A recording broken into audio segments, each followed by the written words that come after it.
Deuxième partie avec Estelle Desenclos, partie plus intime. Mais je ne cache rien, donc il n'y a aucun souci. Et puis, Estelle est d'accord pour, entre guillemets, jouer le jeu, c'est-à-dire faire entendre une consultation qui se passe chez elle.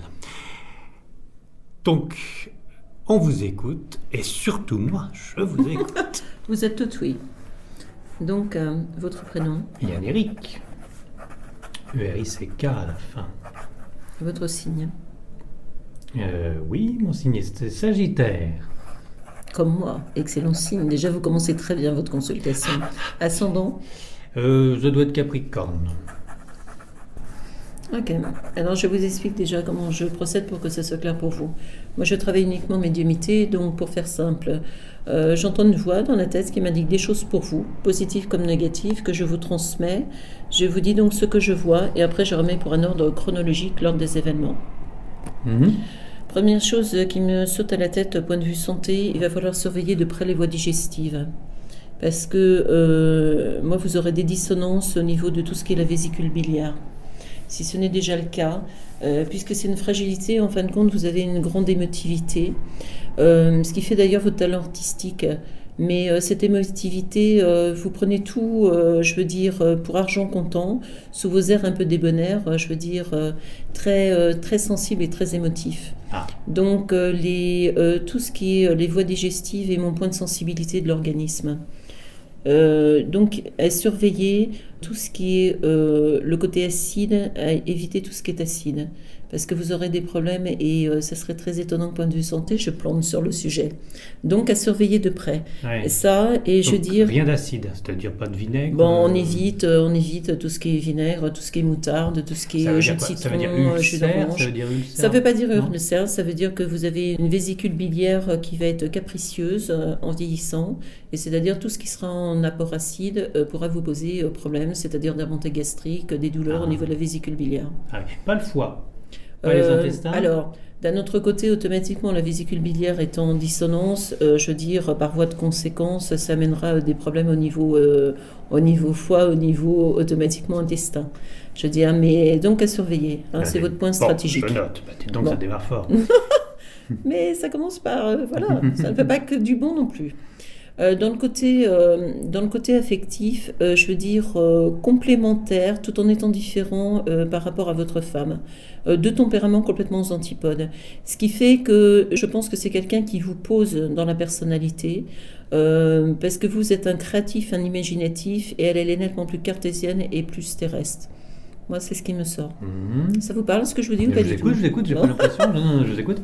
Elle s'appelle comment? Elle s'appelle Laetitia. Laetitia, tout en étant, je vous dis, complètement différent, vous êtes complémentaires. C'est-à-dire, c'est quelqu'un, elle vous prend avec tous vos traits de caractère, parce que des fois, je veux dire, très replié sur vous-même. Il y a un côté extraverti, introverti qui se bouscule. Donc, besoin de grandes plages aussi de solitude et de tranquillité pour réfléchir. Analytique. Très analytique, je réfléchis, c'est pas je fais tout et n'importe quoi, même si vous paraissez un peu fantasque comme ça, vous n'y êtes pas du tout. En fin de compte. Oui, vous parlez de moi, mais pas de ma femme là. De vous. De moi, d'accord. Là, d'accord. Mais excusez-moi, moi je suis plus coq à l'âne. Donc, Laetitia, c'est moi. Anne Batté, c'est moi. Je précise. Donc, notre amie Laetitia, quelqu'un en fin de compte qui n'exprime pas toujours ses ressentis, même si elle paraît un peu brute de pomme a priori. Des fois, elle ne parle pas pour ne pas vous chavirer votre jolie tête. Elle est très... comment on pourrait... Je suis en train de chercher le terme, excusez-moi. Elle est pudique. Pudique est le terme qui me vient à l'esprit. Pudique, c'est-à-dire elle ne dit pas les choses, elle les garde pour elle, elle va par petites doses homméopathiques, parce qu'elle sait que des fois vous pouvez être très réactif. Donc il va avec le dos de la cuillère, vous voyez, pour ne pas vous blesser, parce que vous êtes très important dans sa vie. Vous avez été un révélateur dans sa vie privée. Parce que c'est une femme qui avait, je veux dire, pas été forcément chanceuse dans le côté amoureux. Et vous lui avez amené une légèreté, en fin de compte. Une légèreté qu'elle avait besoin. Elle avait besoin de s'élever, en plus spirituellement. C'est pour ça que je vous ai dit, vous avez des tas de qualités. Et des qualités de rendre les gens heureux. Ah, quand même. C'est une très jolie qualité qui est très rare. Bon. C'est-à-dire, parce que j'ai cette faculté, en fin de compte, de tourner un peu des fois tout en dérision, tout en étant très profond. C'est un peu le clown, vous voyez, le clown qui rit et qui, en fin de compte, à l'intérieur est nettement plus profond que ce qu'on pourrait penser, au prime abord. D'accord. Donc, Laetitia, dans le côté travail, moi, je vais avoir une grande année de changement fin d'année et année prochaine. C'est-à-dire, elle va avoir une évolution professionnelle. C'est ce qu'on appelle une course de fond, c'est-à-dire quand elle veut quelque chose, elle est opportuniste, elle suit son idée, elle va jusqu'au bout, elle change pas d'avant-cours de route, vous voyez. Elle va poser des jalons, elle va mettre le temps pour arriver à ce qu'elle veut. Vous êtes plus rapide qu'elle et elle est plus dans... Vous êtes le sprinter, elle la course de fond, vous voyez. On est dans le stade en fin de course. Olympique, c'est le jeu, c'est le moment d'en profiter. Ça veut dire que fin 2014, début 2015, les choses vont se positionner pour elle. C'est-à-dire, elle va avoir des opportunités professionnelles qui vont être intéressantes, elle va pouvoir se stabiliser, elle va pouvoir avoir une reconnaissance professionnelle qu'elle attend déjà depuis longtemps, et ça va lui amener une sérénité. Parce que c'est une femme, en fin de compte, elle est saine dans la personnalité, mais des fois, elle doute d'elle, c'est son problème. Elle a double tranchant, vous voyez. Elle va courir toujours. Elle lâche pas. Mais en fin de compte, des fois, gros doute, crise existentielle. Quand elle est comme ça, vous êtes là pour la rassurer. Donc vous avez multiples casquettes, jeune homme. Vous êtes un caméléon, en fin de compte. Un diamant ou un caméléon. Oui, peut-être que diamant, peut-être est plus sympa. Et plus sympa. Donc, par contre, j'ai transformation dans le lieu d'habitation. Je vais déménager. Il y a le côté 2 ans et demi, 3 ans. Vous habitez où là actuellement? Dans la région parisienne. Ok. Donc moi, je vous vois changer complètement d'orientation, d'endroit de vie. C'est-à-dire rien à voir avec ce que vous avez actuellement. Ça va être une opportunité, c'est par personne que vous connaissez. J'ai un côté, par exemple, quelqu'un vend une maison, c'était pas spécialement prévu de changer, c'est une maison qui va vous plaire, vous allez avoir un coup de foudre mutuel. Tout en ayant des goûts complètement différents, vous allez avoir cette maison, elle est pour vous. Donc, elle va se mettre en place. À ce moment-là, vous aurez le côté financier pour pouvoir le faire. La chance sera un peu de la partie, vous voyez. Une maison où on la vendrait à quelqu'un d'autre serait plus chère. Pour vous, ça va être moins cher parce que c'est des gens que vous connaissez. Et qui vont avoir envie de laisser un peu le bébé, vous voyez. Parce que c'est une maison spacieuse et j'ai un décalage dans la maison. C'est-à-dire la maison, ça me fait penser à un T. J'ai deux parties de maison. Si je la vois du ciel, c'est un T. Et dites, c'est une maison hantée alors? Oui, exactement. En espérant que ça ne soit pas le cas ou que ce soit des bonnes entités qui hantent cette maison. Oui, donc hantée, qui permet, si vous voulez, d'avoir un côté parental, d'un côté enfant. Et j'ai un côté... J'ai un hall d'entrée qui est vitré, j'ai quelque chose de vitré qui est très lumineux. Il y a un puits de lumière qui correspond au centre de la maison. Donc c'est une maison moderne tout en ayant du cachet. J'ai pas le côté cubique qui ressemble un peu à rien. J'ai une maison qui a beaucoup de cachet, qui a plusieurs matériaux. Donc il y a du bois, il y a une fenêtre, quelque chose de triangulaire qui correspond au centre de la maison. Après, il y a une partie, si vous voulez, pour les enfants. C'est une maison qui respire, qui laisse de l'espace, qui laisse où on peut mettre, au centre, vous allez mettre des plantes, vous allez mettre des choses pour faire un coin un peu zen attitude. Et ça va vous reposer. Oui. C'est un ancien corps de ferme ça peut être ce genre de choses, parce que je vous dis, c'est une maison qui a été réhabilitée. Qui a été réhabilitée parce que j'ai de la pierre, j'ai du bois, et j'ai un peu plus de design, si vous voulez. Donc des volumes qui ont été... le centre est avec une charpente visuelle sur toute la hauteur de la maison, et j'ai deux parties séparées. C'est sympa. Donc, où est-ce que je l'achète? Alors, j'achète ça où? Alors, moi, je pense qu'on reste toujours sur le 78, mais un peu, on change d'orientation du 78. C'est pas où vous êtes actuellement. On est à peu près une petite quarantaine de kilomètres dans l'autre sens, parce que ça influe des changements des changements scolaires, etc. Donc, par rapport à la famille. Le côté Laetitia, moi j'ai le côté enfant à venir. Vous avez déjà des enfants quand même? En commun, non. Vous avez comment est-ce qu'il s'appelle? Alors, Raphaël. Quel signe, quel âge? Raphaël Capricorne, ascendant Sagittaire, c'est un grand débat. Apparemment, ça serait plutôt Capricorne. Voilà. Il a quel âge? C'est une bonne question. Je ne suis pas branché sur les âges, mais 21 ans, 22 ans. Depuis le temps qu'il doit avoir 22 ans maintenant. Et Laetitia, de son côté? De son côté, non. Mais écoutez, moi c'est en prévision parce que j'ai le côté enfant. Donc vous avez prévu de nous faire un joli bébé? Un petit Yann ou une petite Laetitia miniature? Au minimum, oui. Eh oui, l'entraînement est toujours le meilleur des périodes, bien entendu. Donc j'ai le côté construction familiale parce que je pense que vous avez trouvé ce qu'on appelle la femme de sa vie. Alors des fois on peut avoir, la mère de Raphaël, je veux dire, a été plus ce qu'on appelle une relation amicale amoureuse. Quand on est en fin de compte plus dans un amitié qui devient amoureux, on se dit voilà, on fait un petit bout de route ensemble. Mais moi, je n'ai pas le côté vraiment amoureux, ce qu'on appelle amoureux. Tandis que Laetitia, oui. Laetitia, c'est une révélation, je pense, dans votre vie. Mutuellement, je parle mutuellement. Je veux pas dire le et contraire, pourtant, vous étiez complètement différents. Ah oui, deux personnalités complètement aux antipodes. C'est une femme. Mais par contre, n'importe quoi. On est prié de ne pas distraire la voyante. Oui. Ça ne va pas le faire. Hein. Je vous préviens, j'ai décidé d'être gentille là, mais je peux devenir méchante des heures. Parler de ma vésicule biliaire. En 2 secondes, je peux devenir très méchante. Je pense que là, vous aviez trouvé une bonne osmose énergétique parce que tout en étant complètement différents, vous êtes très complémentaires. Dans vos façons de fonctionner, dans vos façons, elle vous rassure quand vous êtes en doute, vous lui posez l'énergie, donc vous êtes complémentaires. Moi, j'ai une bonne chose. Raphaël, je veux dire compliqué. Raphaël, c'est un analytique. C'est-à-dire, notre ami Raphaël, j'ai notion, en fin de compte, jamais bien où il est. C'est toujours, il est toujours à la recherche du Graal, de quelque chose qu'il ne peut pas voir. Tiens. Oui. C'est un perfectionniste, en fin de compte. Mais à force d'être perfectionniste, on n'est jamais bien où on est. On peut toujours trouver mieux, on est à la recherche perpétuellement de quelque chose qu'on ne peut pas forcément obtenir. Donc c'est ça les internals insatisfaits, qui recherchent toujours la perfection. C'est lié à l'âge peut-être? Non, c'est pas une question d'âge, c'est une question de personnalité. Vous êtes complètement aux antipodes tous les deux, mais vous avez beaucoup de tendresse mutuelle. Mais Raphaël, des fois, ne vous comprend pas. La façon dont vous fonctionnez, vous êtes un peu, comment on pourrait dire, un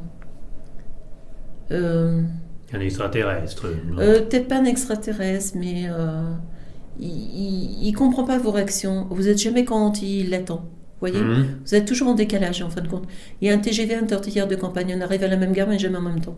D'accord. Raphaël, il va tomber très amoureux parce que c'est un grand amoureux avec tout ce que ça comporte de passionnel. Il a besoin d'un amour passionnel et fusionnel avec tout ce que ça comporte de destructeur, on est bien d'accord. Oui. Parce que fusion parfait, vous en êtes la preuve avec Laetitia, passion nettement plus complexe. Mais il a besoin de se faire peur, il a besoin de se mettre toujours en danger. Il a besoin de se faire peur amoureusement parlant, d'être dans des sentiments. C'est un peu genre poète maudit, vous voyez, le côté un peu un peu bohème, notre affaire. Mais il est très gentil, mais pour lui, le côté sentimental, c'est un peu une perte de temps, alors que c'est un grand romantique qui s'ignore. Oui, sûrement, un grand sentimental. Oui, mais il le laisse pas paraître. Il faut très bien le connaître pour s'en rendre compte, en fin de compte.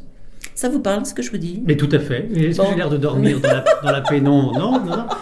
Que je vous parle et que vous entendiez, je veux bien, mais est-ce que ce que je vous explique est clair? Ah oui. Et vous parle dans le sens, est-ce que c'est la réalité des choses? Parce que moi, j'ai besoin de savoir si je suis canalisée sur la bonne histoire. Ah, mais vous êtes bien canalisée sur Laetitia. Sur Raphaël, je suis pas... ça fait longtemps, on se voit de moins en moins, d'une façon assez courte, donc peut-être que j'ai un portrait de mon fils d'une façon plus joyeuse que ce qu'est la vérité. L'enfant à venir, j'ai pas de doute, mais j'ai quand même beaucoup d'interrogations parce que ça fait des années, voire des décennies, qu'on nous annonce des jumeaux, des enfants, et qu'il n'y en a pas un seul qui arrive. Donc c'est très étrange. À chaque fois avec Laetitia, c'est le côté, les jumeaux, je n'en sais strictement rien. Mais alors, ne me demandez pas le sexe, je n'ai jamais vu un enfant le sexe des enfants. avec ma femme, au bout d'un moment, on commence à se poser la question. C'est pas... il y a toujours un temps pour tout dans la vie. Ne vous posez pas la question, le bon moment n'est pas encore arrivé, tout simplement. Bon. La nature, c'est l'au-delà qui décide, c'est pas nous. Donc on peut être en attente, se dire oui c'est maintenant, c'est tout de suite. Si c'est non, ça sera non. C'est pas un choix. Alors on a le choix biologique, oui, mais je veux dire c'est l'au-delà qui vous envoie un enfant. C'est comme ça que ça se passe. Je fais une petite aparté, ce que vous êtes en train de dire, et c'est assez d'actualité. C'est-à-dire que quand un enfant arrive, c'est décidé de là-haut. Bien sûr. Mais nous, sur Terre, on peut se permettre de l'évacuer et de ne pas le garder, c'est ça ? Bien sûr. Et ça ne cause pas de soucis ou ça cause des soucis ? Alors, bien sûr que si, ça cause des soucis. Bien sûr que si. Le problème n'est pas le problème que ça ne pose pas de soucis. Et bien sûr que si, on a le choix, je veux dire, de garder un enfant ou pas un enfant s'il est arrivé. Donc, c'est pas du tout judéo-chrétien, ce que je vous explique. C'est pas, ça n'a rien à voir avec ça. Chacun est libre de gérer sa vie comme il désire. Mais je veux dire, si, puisque c'est une incarnation qu'il devrait avoir et qui n'a pas lieu. Donc, oui, évidemment, mais si tout est écrit, c'était peut-être écrit. Oui, mais aussi, c'était déjà écrit. Oui, bien sûr, mais ça en rajoute sur la dette karmique, on est bien d'accord. Je vous ai dit qu'on paye toujours un jour l'ardoise. Dans le côté, donc, je vous expliquais, cette fameuse maison va vous permettre d'avoir un endroit à vous. Parce que vous faut un territoire, je dirais un peu un terrier, quelque part, oui, ça me fait penser à ça. Un terrier, non, mais ou une caverne, ou alors, en peau de bête, vous seriez parfait, je trouve. Très, très joli, ça serait très saillant pour vous, avec votre joli bateau et votre peau de bête. Oui. Non, mais vous avez besoin d'un endroit de travail, c'est-à-dire où personne ne vienne. C'est votre territoire, donc vous allez faire dans cette fameuse maison, vous allez avoir suffisamment de place pour faire vos montages, faire tout ça sans être dérangé. Parce qu'un créatif a besoin d'un endroit. Quand même, d'un atelier, allons-y carrément. Oui, alors je dirais pas un atelier, parce qu'un atelier n'est pas le terme. Un studio est plus le terme qu'un atelier. Et au fait, vous avez vu des projections pour le travail de Laetitia. Vous n'avez pas vu trop de projections pour le travail de Raphaël. C'est le côté sentimental, passionné qui ressort, si je résume. Mais mon travail, on ne parle pas d'élévation. De toute façon, non, mais pour moi, vous êtes un créatif. Alors, chez le naturel, il reviendra au galop. Systématiquement, tout ce qui est les ondes, tout ce qui est... vous ne faites pas vos reportages par le fruit du hasard qui n'existe pas. C'est une passion, mais cette passion deviendra dévorante et vous mangera tout le reste de votre vie. C'est déjà le cas. C'est-à-dire, oui, mais vous allez, je veux dire, tout ce qui est radio, tout ce qui est montage, tout ce qui est... c'est pour vous, c'est un don. Alors, on peut apprendre, évidemment qu'on apprend à servir d'une caméra, à servir d'éclairage, etc. Ça va progresser. Petit par petit, l'oiseau fait son nid. Vous, c'est en fin de compte, la cinquantaine est révélatrice. Votre cinquantaine va vous permettre de vous épanouir pleinement dans ce que vous faites et surtout de gagner votre vie correctement avec. Donc vous voyez, c'était pas le cas. Élévation, c'était pas le cas. Enfin, il y aurait une déclinaison. Il y aura une continuité. C'est-à-dire, élévation, c'est les marches pour monter l'escalier. L'escalier après, c'est-à-dire vous allez être reconnu. C'est on commence quelque chose comme ça un peu en dilettante. De l'intérêt, jadis, des fois, des grandes vocations, tout simplement. Donc moi, ça me parle.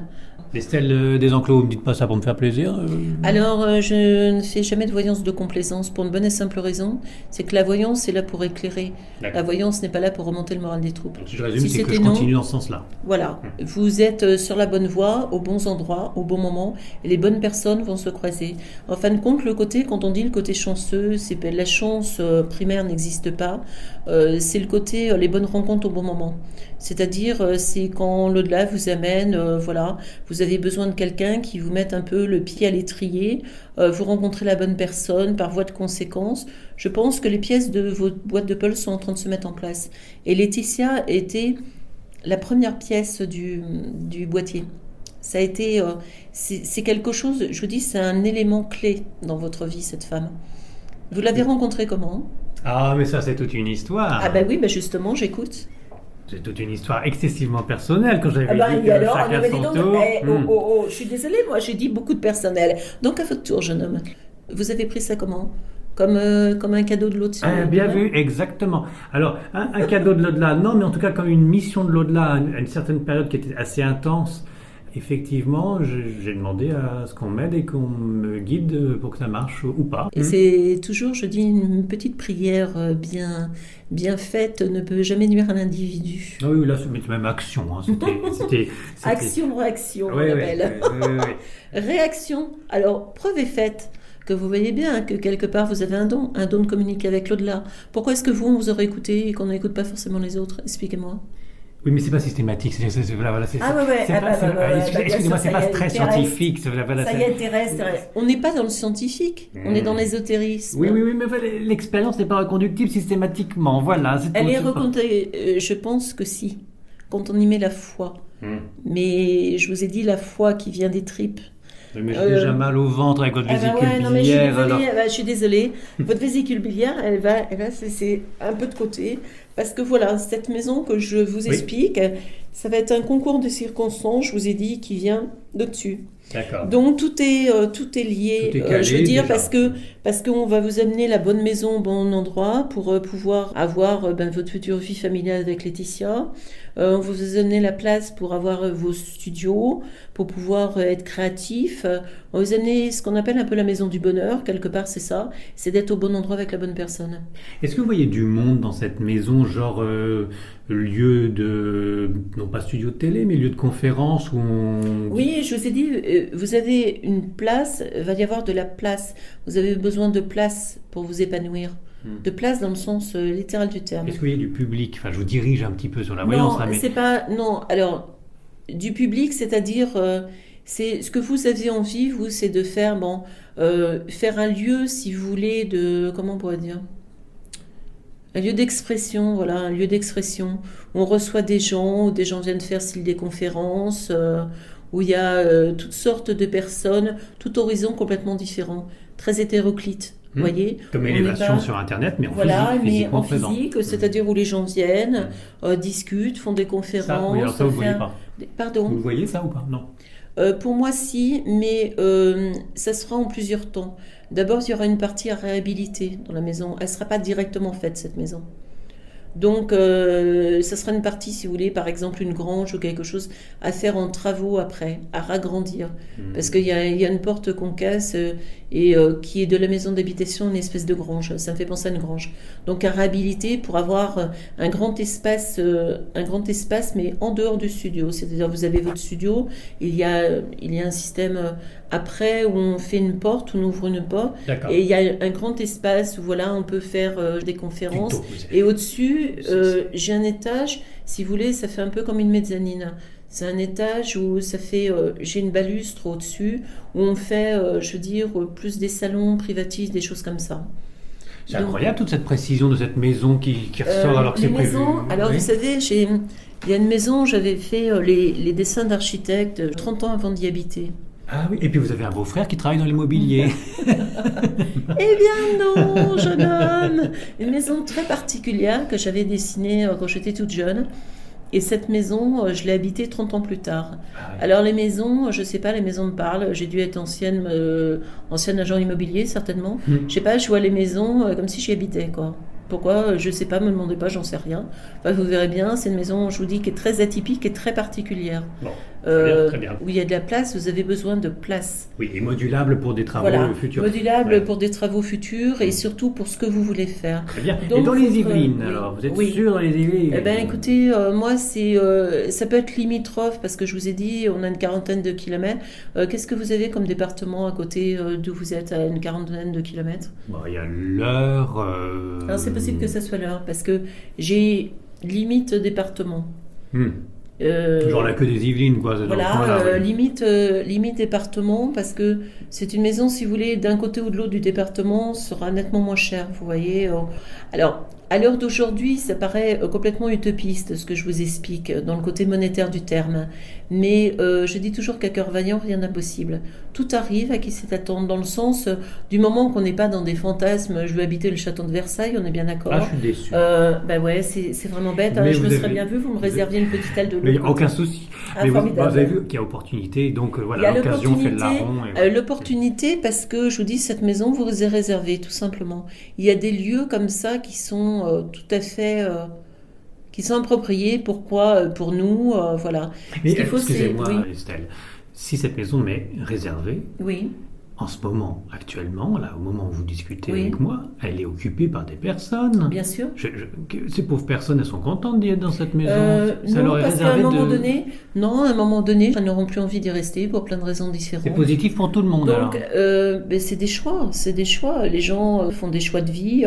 On peut dire avoir une maison comme ça, dire j'ai envie d'une maison à la campagne, voilà, grande, spacieuse, et puis à un moment se dire chauffer ça m'intéresse pas, ou l'endroit c'est trop isolé pour moi, ça m'intéresse plus. Et ces choix de vie sont déjà prévus? C'est ce que vous voyez? Si vous voulez, les grandes lignes, je vous dis, de vos destinées sont écrites. Maintenant, cette maison va se présenter à vous d'une façon X, Y, Z. Après, toujours, vous choisissez ou pas. Vous dites, bon, cette maison, elle est là, effectivement, tiens, on en avait parlé, je suis devant, effectivement, j'ai peut-être l'argent pour me l'acheter, mais en fin de compte, je décide de ne pas l'acheter. Ça, c'est un libre choix, on est bien d'accord. C'est pas une obligation, c'est une, comment on pourrait dire... c'est une opportunité. C'est pas la même chose. On saisit, on ne saisit pas. C'est comme un travail, on a une opportunité un jour de faire quelque chose. On peut passer à côté en se disant, non, c'est trop risqué, ou je ne fais pas, ou voilà. C'est pour ça que votre petite voix, je vous disais, qu'elle est très importante chez vous. Vous me dites, j'ai aucun don. C'est totalement ridicule parce que je suis pas du tout d'accord avec vous. Vous avez déjà un don d'écoute, ce qui est déjà très important. Comment? Un don d'écoute. Oh, moi, je vous titille, je vous dis. Alors, un don d'écoute qui est très important parce que qui est rare chez un homme. C'est quelque chose de typiquement féminin. Allons, donc, on est dans la théorie des genres maintenant. Eh bien oui, mais totalement, nous avons moitié-moitié, c'est bien connu. Ah oui. Donc, totalement féminin, donc un côté d'écoute, un côté d'analyse qui est hors norme et qui vous sert, c'est-à-dire vous savez centrer les choses. C'est-à-dire vous savez et faire le détail et faire l'enveloppe générale. Et c'est deux qualités qui sont très importantes dans ce que vous voulez faire. Très bien, je vais écouter, arrêter les fleurs. Non, c'est pas les fleurs, c'est un acquis. Alors qu'est-ce que j'ai de négatif alors dans l'affaire? Alors de négatif, c'est des fois votre côté de douter des choses qui vous met des bâtons dans les roues. Votre principal ennemi, c'est vous-même, c'est personne d'autre. Arrêtez de douter, arrêtez de vouloir tout analyser. Prenez les cadeaux quand ils vous viennent. Vous n'avez pas analysé avec Laetitia, vous avez su que c'était un cadeau que vous avez pris. Ah oui. Donc voilà, et bien puisque ça a été simple pour Laetitia, pourquoi vous voulez que ça soit pas simple pour le reste? Parce qu'il y a des moments où je n'analyse pas et je suis en procès depuis, donc des moments ça marche bien et d'autres moments la petite voix se gourre complètement, vous voyez. Alors elle se gourre quand je veux dire, on vous donne des leçons de vie, c'est logique. Ouais. Chaque fois que vous doutez, en fin de compte, on resserre les taux, de dire ok, t'as toujours pas compris la leçon, on va t'en donner une bonne cuisante. Voilà, c'est comme ça. La leçon, elle est déjà comprise avant de la vivre, mais ce procès, vous voyez quelque chose? C'est un procès concernant qui ou quoi? Un entrepreneur indélicat pour rester. C'est-à-dire qui a fait quoi? Qui a pris de l'argent et qui n'a rien fait. Oui, mais qui aurait dû faire quoi? Qui aurait dû faire une magnifique véranda. Ok, donc c'est-à-dire il a pris des arts, il a encaissé le chèque, vous avez toujours attendu votre véranda et vous l'attendrez toujours. Et je suis en procès pour récupérer les sous, au moins. Le gros souci, c'est que c'est quelqu'un qui en fin de compte a plusieurs sociétés et se met insolvable au fur et à mesure, c'est-à-dire il tourne de société en société. Donc ce qui fait que quand il va voir que le jour J à leur âge, bizarrement, il ne pourra pas vous payer, mais il aura en parallèle ouvert une société au nom de sa femme ou du troisième cousin, vous voyez. Vous allez récupérer l'argent d'une façon un peu curieuse, mais c'est en plusieurs fois, moi j'ai pas en une fois. Vous aurez gain de cause dans votre procès, le problème n'est pas là. Le problème c'est que vous ne pourrez pas avoir votre chèque crack à la clé. Non, parce que c'est quelqu'un c'est un escroc notoire, qu'on soit bien d'accord. Comme quoi votre petite voix là n'a pas été forcément fortuite, mais le côté, on lui a redonné le bon Dieu sans confession, très sympa, très professionnel, très tout ça, mais en fin de compte que du flanc. Parce que c'est un type qui vit très largement en bas de ces escroqueries, ni plus ni moins. Vous allez les récupérer, mais moi j'ai du temps, c'est pas maintenant. Parce que je parle pas le procès, je parle récupérer l'argent. On est quoi? On est février, on est plus sur le côté mi-année prochaine. C'est pas tout de suite. La finalité du procès, c'est gain de cause. Oui. Mais les sous ne reviennent pas tout de suite. Ne reviennent pas tout de suite. Voilà, il y a manigance, c'est-à-dire c'est le type, non, je peux pas, je suis insolvable, je suis machin, je suis trop muche, qui vous fait traîner. Et la finalité du procès, c'est quand? Pour moi, on est quoi? Donc on a dit février. Je sais pas, j'ai quelque chose qui est reporté. On est plus sur le côté fin de printemps, début d'été. De cette année. Ouais. Normalement, il y a déjà une date de fixée. Il y en avait une, c'était hier, reportée pour la deuxième fois. Oui, et donc reportée, donc on ne sait toujours pas. Reporté parce que je veux dire, il va reporter, je veux dire, pendant ce temps-là, l'argent tourne. Oui. C'est une bonne guerre, hein, je veux dire, escroc jusqu'au bout, hein, il ne va pas changer la donne. Par contre, il y a le côté, on verra bien que vous êtes de bonne foi, donc il n'y a pas de souci sur la finalité, si vous voulez. Oui. C'est simplement que voilà, et ayant quelqu'un de parfaite mauvaise foi de l'autre côté, c'est toujours compliqué. Mais vous récupérez votre argent au fur et à mesure, vous voyez, en faisant des procédures encore, s'il saisit sur l'entreprise, sur ce genre de choses. Pour moi, ça traînasse. Vous avez vu que ma petite voix s'est bien trompée quand même. Trompée, non. Mais c'est votre côté de faire confiance, c'est pas la même chose. Vous avez un côté enfantin, un côté un peu crédule. Donc c'est plutôt gentil, ça veut dire qu'on a gardé une âme d'enfance. Vous me faites une projection idyllique de l'avenir. Alors idyllique, ce n'est pas idyllique, tout arrive à qui sait attendre. Voilà, il faut pas que je rate le coche, parce que je peux le rater. Alors, c'est pas une question de rater le coche, puisque pour une fois, vous allez écouter votre voix, mais dans le bon sens du terme, sans mettre en doute. De toute façon, si je vois une maison hantée, j'aurais compris que c'est vous et qu'il faut l'acheter. C'est une sorte de programmation mentale. Vous savez, alors, je vais vous dire quelque chose, je vais vous faire une révélation. J'avais consulté Claude Alexis, que j'aime beaucoup, il y a 3 ans. Et il m'avait dit que j'allais acheter une maison en forme de J, avec 7 toitures différentes. Vous voyez, c'est quand même un truc très particulier, on est bien d'accord ? Bien d'accord. J'ai acheté cette maison, je n'ai pas été me propulser vue du ciel pour voir qu'elle était en forme de J et qu'elle avait 7 toitures différentes. C'est quand on a commencé à faire les toitures qu'on s'est rendu compte qu'elles étaient 7 toitures différentes. Et qu'en forme de J. En forme de J, bien sûr. Donc, bravo Claude Alexis. Depuis le temps que je tape sur Claude Alexis, moi alors là, mais je suis désolée, on ne tape pas sur Claude Alexis, que j'aime beaucoup, dans le sens qu'on aime la personnalité ou pas, mais c'est un excellent voyant, je parle voyant dans tous les sens du terme, c'est-à-dire il est très visuel. Moi, je suis dans le côté médiumie, donc le côté plus... je vois des caractères, voilà. Moi, je suis très, disons, on est à l'inverse, sur une voyance où il est 80% voyant et 20% médium. Moi, je suis l'inverse, je suis 80% médium et 20% voyante. Il n'est pas plutôt 100% commercial parce que quand même... Alors, pour moi, j'ai bien précisé, c'est perso. Pour moi, 100%. Donc, je l'ai consulté 2 fois. J'ai 100%. Vous allez me dire, je suis peut-être la chanceuse, je suis peut-être l'exception qui confirme la règle. Je vous écoute. Mais je veux dire, moi, il est très professionnel dans ce qu'il fait. Maintenant, de la façon dont il se vend, ça, après, c'est chacun voit midi à sa porte. Moi, je n'ai pas jugé de la carrière de mes confrères ou de mes consoeurs. Non, moi, je sais que vous avez de se méfier un petit peu. Voilà, je le côté, moi, de toute façon, le côté ralliement d'hôtel, je ne peux pas être pour. Donc, je ne vais pas changer d'avis en cours de route. Maintenant, quand je vois du talent, je sais le reconnaître à bon escient. Donc, voilà. Donc il avait vu cette maison, c'est un aparté dans le sens que moi cette maison, votre maison me parle. C'est pas je cherche toutes les maisons hantées de France et de Navarre, c'est cette maison hantée interviendra dans votre vie tout simplement. Et je vous disais une sorte de manipulation mentale en me disant voilà cette maison. Et là vous avez répondu par vous-même. Vous avez eu une annonce, grâce à Claude Alexis, de cette maison en J avec 7 toits. Vous ne le saviez pas, vous l'avez acheté, vous avez vu après. Donc vous n'étiez pas conditionné par cette voyance. Donc est-ce que la voyance nous conditionne ? Je vous dirais oui et non.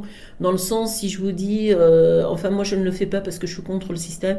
Imaginons, vous allez rencontrer une brune pulpeuse aux yeux verts. Vous allez regarder toutes les brunes pulpeuses aux yeux verts. Automatiquement, donc probabilité d'en trouver une, probabilité 95% de probabilité. On est bien d'accord. Bien sûr, comme les fameux talismans que vous allez porter autour du cou pour avoir de l'amour, et bien si vous le portez du cou et si vous y croyez une certaine fois, et ben vous allez parler à toutes les filles que vous allez croiser et vous allez rencontrer l'amour forcément. Bien sûr, mais il y a de temps en temps des petits trucs comme ça qui paraissent un peu bébêtes, mais qui font leur preuve. Bon, si ça peut extravertir quelqu'un d'introverti, pourquoi pas ? Pourquoi pas ? Dites donc, vous parlez plus de moi, là, vous parlez plus de moi. Elle est finie, la consultation? Mais dis donc, Edou, on arrête de presser comme un citron la voyante, hein. Non, mais dis donc, vous allez me laisser de la pulpe dans le citron, quand même. Sur le papier, vous avez donc marqué mon prénom, mon âge. Non, alors le signe n'a rien à voir. Moi, je ne suis pas du tout astrologue. Chacun ses compétences. Oui. C'est simplement, ça me permet de canaliser la tête sur les personnes concernées. C'est un peu une carte d'identité, je dis toujours céleste, c'est un peu ça. C'est-à-dire que quand j'écris, c'est pas, je m'occupe pas, tiens, les béliers sont compatibles avec les sagittaires ou sont pas compatibles. J'y connais strictement rien du tout, c'est pas du tout mon domaine et je déteste les chiffres, donc c'est pas moi qui... C'est pas moi qui pourrais le faire, non pas du tout. Donc écoutez, c'est déjà pas mal, vous allez faire en fin de compte votre petite intermède, élévation va devenir petit bébé, va devenir grand enfant. Hop, ça se met en place doucement mais sûrement. Petit à petit, le oiseau fait son nid. Oui. Vous trouvez la maison pour faire notre petite famille avec Laetitia. Donc, alors combien d'enfants finalement? Parce que moi, j'ai une visualisation en moyenne sur 3-4 ans. J'ai pas une visualisation sur 20 ans, donc je suis bien incapable de vous dire dans 20 ans où vous en serez et combien vous aurez d'enfants, de petits-enfants, je n'en sais strictement rien. Moi, j'ai, dans ce que je vois en laps de temps, j'ai un enfant. D'accord. Et ce que j'ai l'impression à chaque consultation, c'est que la voyance, voire la médiumnité, les prévisions, le futur, c'est comme la météo. À chaque fois, je pressens la même chose. C'est-à-dire qu'on a une magnifique Evelyne Delia qui est toujours en pleine forme, qui nous présente le courant d'air chaud qui va descendre du nord pour arriver jusque dans le centre de la France, avec du vent. Et puis finalement, ce qui est prévisible par la météo, le lendemain change parce qu'il y a un autre coup de vent qui a tout balayé, puis finalement il y a eu de la pluie. Alors, est-ce que c'est pareil pour la météo? C'est-à-dire que éventuellement il peut y avoir un facteur autre qui change toute la donne. Alors, non, puisque je vous ai parlé tout à l'heure de la destinée, je n'ai pas changé d'avis en cours de route. Oui, mais tout bouge. Alors, tout bouge. Alors, oui, théoriquement, oui, pratiquement, non. Si la vie de ces gens qui ont une maison change, elle aussi, moi j'en suis lié, non?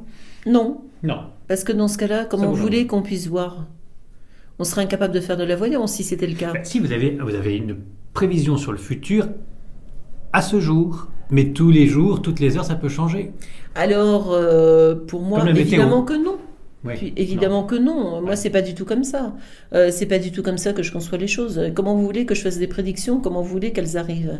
Si c'était le cas. Oui. Ça serait complètement fortuit. Ça serait, tiens, aujourd'hui je dis ça, et puis demain je dis autre chose, et puis après-demain je dis un coup c'est la pluie, un coup c'est le vent, un coup c'est le soleil, un coup la tempête. Bien vu, la météo, vous avez bien vu. Ils se trompent pas sur les grandes lignes, mais enfin, ils se trompent sur pas mal de choses, parce qu'il y a des changements de courant. Alors, le côté s'en trompant en voyance, on n'est pas Dieu le Père, qu'on soit bien d'accord. Moi, je sers de transmetteur dans ce qu'on me dit.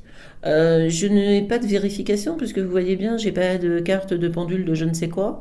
J'ai que ma tête et mes oreilles ouvertes. D'accord. Donc ce que disait Maître Yoda, l'avenir est toujours en mouvement, c'est faux. L'avenir est toujours en mouvement dans le sens que chaque jour amène évidemment du mouvement. C'est pas statique, c'est pas une question, mais c'est les pièces du puzzle qui se mettent en place sur à mesure au cours du temps. Et ça ne change pas. Alors, pour moi, non. Ça ne change pas.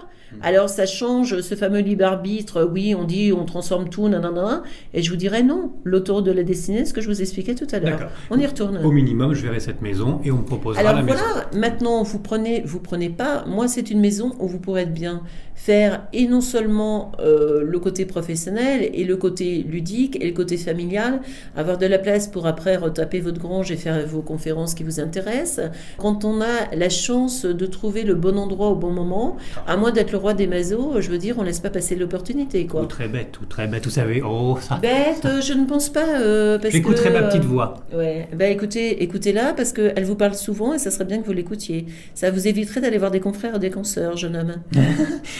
C'est qui ma petite voix? Vous qui êtes un médium aussi. Alors, votre petite voix, je vous ai dit, je suis médium, pas spirit. Oui, mais est-ce que vous captez un petit peu ce que c'est, ma petite voix? Alors, votre petite voix, je n'en ai strictement aucune idée. D'accord. Non, je pourrais vous raconter n'importe quoi pendant la conversation, je ne sais pas. Je ne sais pas, je ne vais pas vous dire je sais. Voilà, j'ai déjà eu du mal à savoir pour moi, alors imaginez-vous que pour les autres, c'est encore plus compliqué. Mais dans notre premier entretien, je vous parlais de votre petite voix, je reviens vers vous. C'est pas systématiquement la même personne, c'est pas tout le temps votre grand-mère, ça peut être d'autres... Alors, je n'entends... Comment vous expliquer? Quand je dis ma petite voix, je précise ma petite voix. C'est ma voix que j'entends. Imaginons, vous regardez la feuille est blanche, vous pensez dans votre tête la feuille est blanche, c'est votre voix que vous entendez, on est bien d'accord. Moi, c'est ma voix que j'entends. Sauf que c'est ni mon conscient ni mon subconscient. Oui, c'est une voix qui me vient, évidemment, puisque comment vous voulez que je connaisse la vie des gens qui sont en face de moi? D'accord, mais c'est pas tout le temps votre grand-mère qui vous susurre les réponses. C'est tout le temps. Alors, ce n'est pas la voix de ma grand-mère que j'entends, qu'on soit bien d'accord, ce n'est pas sa voix. C'est une sensation. D'accord. Donc, quand je dis ma voix, c'est une sensation. C'est comme si vous me demandiez de vous décrire un parfum. Je vais vous dire, ça sent la rose ou la violette, je ne pourrais pas vous décrire le parfum. Vous n'aurez pas la subtilité de l'affaire. De la façon dont je travaille, il y a une subtilité que je ne peux pas décrire avec des mots. C'est pas descriptif, c'est quelque chose qu'on ressent. Donc, c'est pas une petite voix, c'est télépathiquement des impressions, des informations. Non, c'est pas télépathique. Non, d'accord. C'est pas télépathique. Vous fâchez pas. Bien sûr que non, c'est pas télépathique. Ça voudrait dire que je rentre dans votre tête, que je fais une violation de vos cerveaux, que je suis en train de canaliser. Vous pouvez être en télépathie avec l'esprit de votre grand-mère aussi. D'accord. Parce que télépathiquement, non, parce que les gens pourraient confondre, dans l'esprit télépathique, c'est-à-dire vous rentrez votre tête, crac, je sors des infos, zloup, que je vous resserre à la sauce c'est pas la grand-mère de là-haut qui est sur les mémoires akashiques ou sur le livre écrit de chaque personne qui est en train de vous susurrer ce qu'il faut dire à l'autre personne. Quelque part, au patient. Puisque je vous ai dit, c'est une émission de radio. Oui. C'est-à-dire, j'entends du début jusqu'à la fin ce que j'ai à vous traduire. Je vous traduis une seconde plus tard. Vous entendez dans le sens compréhension, mais pas dans le sens écoute, parce que c'est pas une voix finalement. Oui, voilà, dans le sens compréhension. C'est compliqué. Bon, alors... mais c'est très compliqué, mais je suis très compliqué, jeune homme. Non, mais oui, j'imagine. C'est très compliqué. Oui. Mais alors, tout est compliqué. On a tout vu? Écoutez, je ne sais pas, qu'est-ce que vous avez... Non, mais qu'est-ce que vous avez? Est-ce que vous avez des choses à poser? Parce que le côté sentimental, on a vu. Le côté financier, je veux dire, vous allez avoir l'argent pour rester sur cette maison, donc jusqu'à preuve de contraire, pouvoir faire un montage financier intéressant, pouvoir gagner votre vie de votre passion, ce qui est quand même un cadeau du ciel, nous faire un bébé avec Laetitia, notre ami, le plus beau cadeau du ciel qu'on puisse avoir, notre ami Raphaël, prend son indépendance, mais tant mieux d'un autre côté, on ne fait pas nos enfants pour nous, on fait pour qu'il soit heureux et épanoui. Ce qui est le cas, même s'il est compliqué vis-à-vis de lui-même, il y a des grosses crises existentielles, mais ça lui passera, jeunesse se passe. Moi, j'ai plutôt du positif. Si c'était du négatif, je vous le dirais. Le négatif, c'est des fois, je vous dis, d'être trop cartésien dans vos analyses. C'est le côté négatif des choses et c'est ce qu'il faut changer. D'accord, et faire attention à ma vésicule biliaire. Oui, et c'est d'ailleurs étonnant que vous n'ayez pas eu déjà des perturbations de ce côté-là. Perturbations, non, à part des boutons sur le front. Et oui, et qu'est-ce qu'ils ont fait ce bouton? C'est moi qui vous fais de l'urticaire géante? Non, alors là, pour le coup, je pense que c'est moi qui fais une véritable crise de foie. C'est une overdose, là. Et puis, c'est surtout un prétexte... Vous en mangez trop de voyance. Oui, puis c'est un prétexte aussi pour voir si ça marche ou pas. Voilà, si c'est psychosomatique ou autre. Et c'est par période étrange que ça réapparaît. Donc voilà, c'est plutôt nerveux qu'autre chose. Bien, merci Estelle. Ça a dû passionner la France entière, encore ces histoires de boutons. Estelle Desenclos, merci. Est-ce que vous voyez qu'on va se retrouver prochainement pour se promener à Kéré-Zen? Mais évidemment, je vous attends de pied ferme. Oui. Dans le Finistère, sans tempête avec électricité, ça serait merveilleux. On va essayer d'organiser ça, oui. Et puis que vous m'expliquiez les endroits les plus sympathiques, ce que vous ressentez de ça. Je pense que ça passionnera vos auditeurs parce que c'est un très bel endroit à connaître. Qui est méconnu, trop méconnu, mais qui a plein de ressources et surtout qui pose l'âme. Et ça, c'est des endroits comme ça, c'est à user et abuser. Alors, il y a aussi Pontmain, en Mayenne, que je vous conseille, apparition de la Vierge Marie à Pontmain. Et puis encore, je reviens sur ce magnifique menhir. Mais je vais y aller. À Plaisidie, au sud de Guingamp, une vingtaine de kilomètres. Je note ce référent. Et vous pouvez me noter Kéré-Zen, j'ai toujours du mal à le dire. Comment on dit? Kéré-Zinen. Je ne suis pas certain totalement qu'il soit reconnu par l'Église officiellement. Absolument pas, mais pas du tout. Merci Estelle, les bougies vont bientôt s'éteindre. Et oui, et je vais m'éteindre en même temps. Non. Minuit va bientôt sonner. On va tous mourir. Le carrosse se retrouve, on s'y trouille, c'est bien dommage. Voilà. Je me fais traiter de citrouille maintenant. Non, c'est moi qui me transforme en vieille citrouille. Je vais reprendre ma petite calèche. Pour rentrer du côté de Morlaix dans la tempête. Avant que l'encou vienne nous chercher. Je vous signale qu'il n'y a plus de vent. Écoutez. Oui, vous êtes bien optimiste. Calmé. Oui, presque. Mais ça s'est calmé. Oui, 250, nous sommes passés à 120. Oui, je vous signale qu'il n'y a toujours pas d'électricité chez vous. Hein. Oui, non, mais c'est en fin de compte, j'ai fait exprès de faire déchanter pour avoir le plaisir d'avoir des bougies partout, pour faire un peu plus ésotérique. Parce que je voulais la lampe à sel, la lampe, les cristaux et tout, mais j'étais en rupture de stock. Je me suis dit, je vais sortir les bougies, ça fera tout de suite ésotérique. Ah oui, vous dites encore plus de bêtises que moi aussi. Hein. Mais j'assume totalement. Bon, merci Estelle. Mais de rien, je vous en prie.